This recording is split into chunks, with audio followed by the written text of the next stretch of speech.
Maria adalah istri yang pintar dalam menghukum suaminya yang selingkuh. Dia tidak menangis atau frustasi. Ia menggunakan kepintarannya yang jenius dan menyiksa suaminya dengan elegan, sampai membuatnya gantung diri, dan bahkan mengendalikan kepolisian untuk menggelapkan uang 16 miliar.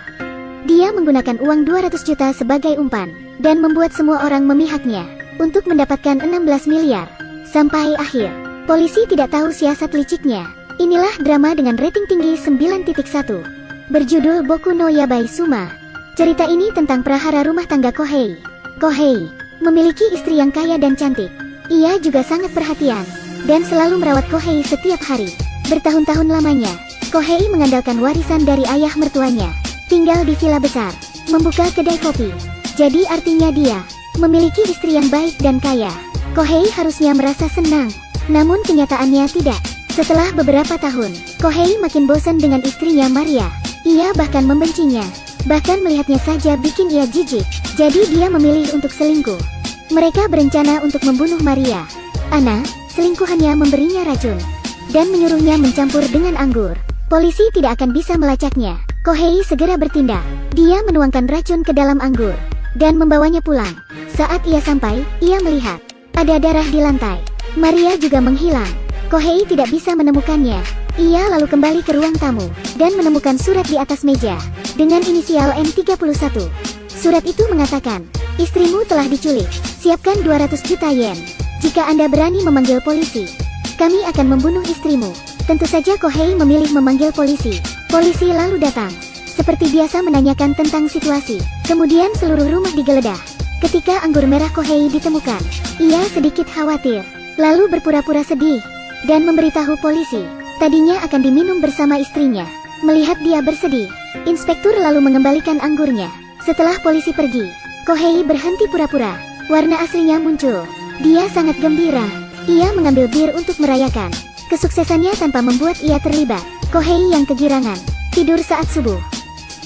Tetangga lalu muncul dan memberinya surat. Saat dia membuka surat itu, ditemukan inisial yang sama N31 dari penculik. Surat itu mengatakan, saya tahu Anda telah menelepon polisi. Kami akan memotong istrimu.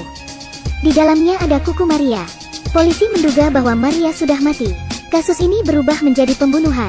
Media juga melaporkan kejadian ini. Kohei juga berpikir istrinya sudah mati. Ia sangat senang. Sungguh pria yang aneh. Istrinya telah dicabik-cabik. Dia malah kegirangan. Meskipun dia sangat senang, di depan media ia berbohong untuk menguatkan alibinya sebagai orang baik. Namun, Kohei tidak tahu sudah dicurigai. Ternyata, polisi menemukan bukti selama penyelidikan. Di samping genangan darah, ada cetakan sepatu Kohei. Kebetulan sepatu Cats itu hilang. Selanjutnya, ada darah di bagasinya. Percikan darah juga ditemukan pada wastafel dan cangkir. Semua bukti sudah jelas. Polisi tidak bodoh. Mereka tahu siapa yang harus dicurigai. Tetapi karena darahnya sedikit, butuh waktu untuk mendeteksi DNA. Polisi belum bisa menangkap Kohei. Kohei hanya harus melapor secara rutin. Ia lalu pulang ke rumah dan melihat berita buruk lainnya. Tetangganya tiba-tiba menyampaikan berita. Dia mengatakan pernikahan mereka sudah berantakan.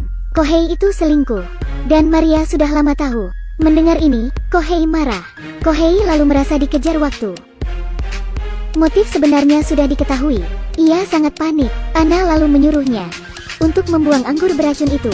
Jika anggur itu ditemukan oleh polisi, ia sudah pasti dipenjara dan tidak bisa menghindar.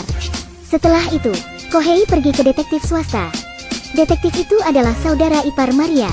Kohei memintanya menemukan istrinya. Tiba-tiba, detektif memberitahu Kohei, saat dia datang ke sini, ada seseorang yang mengikutinya. Kohei lalu melihat keluar. Ia pernah melihat orang itu. Kohei lalu bergegas mengejarnya. Akhirnya dia tertangkap. Kohei lalu menanyai pria itu, apakah dia penculik istrinya? Ternyata dia adiknya Maria. Bukan saja dia tidak bersalah. Ia lalu berteriak pada Kohei, kakaknya tahu tentang perselingkuhanmu. Semua orang tahu Kohei orang jahat. Orang seperti Kohei tidak pantas memiliki Maria. Kohei mengira perselingkuhannya aman. Namun, ia tidak menyangka Maria tahu. Maria membenci dirinya sejak itu. Namun ia masih bertahan demi cintanya. Mendengar itu semua, Kohei tertegun dan berpikir. Ia lalu teringat kampung halamannya. Dan Maria juga menyimpan sesuatu. Kohei bergegas ke kampung halamannya. Ibunya jatuh sakit, adiknya malu akan kasus kakaknya. Kohei bingung, keluarganya malah tidak mendukung Kohei, dan berbalik mendukung Maria. Adik Kohei tahu, Maria wanita baik, ia pernah merawat ibu mereka. Dan mengingat ulang tahun keluarganya, ia juga membantu dalam bisnis keluarga. Kohei merasa tertampar. Kemudian, keponakannya memberi Kohei kunci. Katanya itu dari Maria.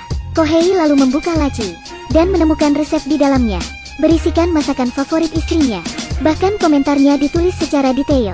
Tiba-tiba Kohei merasa sedih. Ia merasa bersalah. Ternyata nuraninya masih ada. Selama ini Maria sangat baik kepadanya. Namun Kohei malah ingin membunuhnya. Ia teringat masa lalu bersama Maria. Kohei berlutut dan menangis. Namun belum sempat tangisnya selesai, polisi datang untuk menangkap Kohei. Karena hasil tes menunjukkan darah di bagasi mobilnya milik Maria. Kohei dicurigai membunuh istrinya. Namun, ia menolak dijemput polisi. Mereka sempat bertikai. Tiba-tiba surat dari penculik tiba. Ada kaset dan catatan si penculik.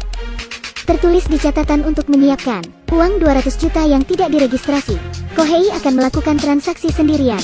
Melihat Maria yang ketakutan, hatinya hancur. Tinggal 10 jam lagi. 200 juta yen harus ia dapatkan. Ia bingung bagaimana melakukannya. Kohei lalu berlari menuju reporter. Dia menghadap kamera dan membuat permintaan. Ia butuh uang yang tidak beregistrasi, dan memohon untuk menukar uangnya. Ia serius. Lanjut. Keesokan harinya, mereka mengantri untuk menukar uangnya. Uang tebusan akhirnya terkumpul.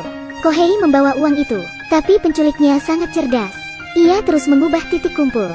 Kohei kelelahan berkeliling membawa uang itu. Akhirnya tepat di seberang sungai, penculik menggunakan drone untuk mengambil tebusan. Polisi lalu mengikuti drone tersebut. Saat mereka menemukan titik pendaratan, dan menunggu penculiknya muncul, kakek ini mendatangi uang tersebut. Polisi segera menangkap kakek itu. Ternyata ia bukanlah pelakunya, dan uangnya tidak ada di tas, melainkan koran. Polisi telah tertipu. Mereka lalu menanyai Kohei. Ternyata si penculik memintanya mengganti tas, dan tidak memberitahu polisi. Kalau tidak, Maria akan mati. Kasus ini membuat polisi frustasi. Mereka lalu menerima kabar. Seseorang memberitahukan ada racun dalam anggurnya. Kasus ini menemui titik terang. Polisi segera memeriksa koleksi anggur Kohei, dan menemukan botol anggur berwarna merah.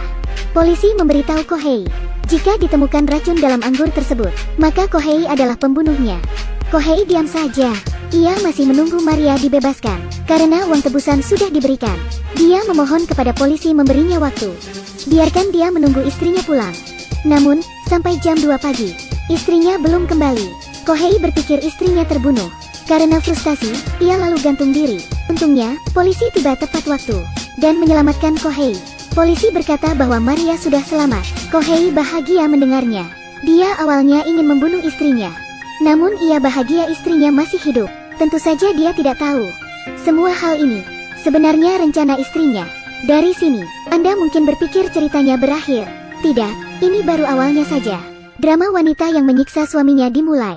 Dalam episode berikutnya Maria menampakkan kepintarannya menjebak Kohei dan caranya mendapat kepercayaan. Rencananya tidak mudah ditebak. Selesai sudah video kali ini. Jangan lupa like dan subscribe ya.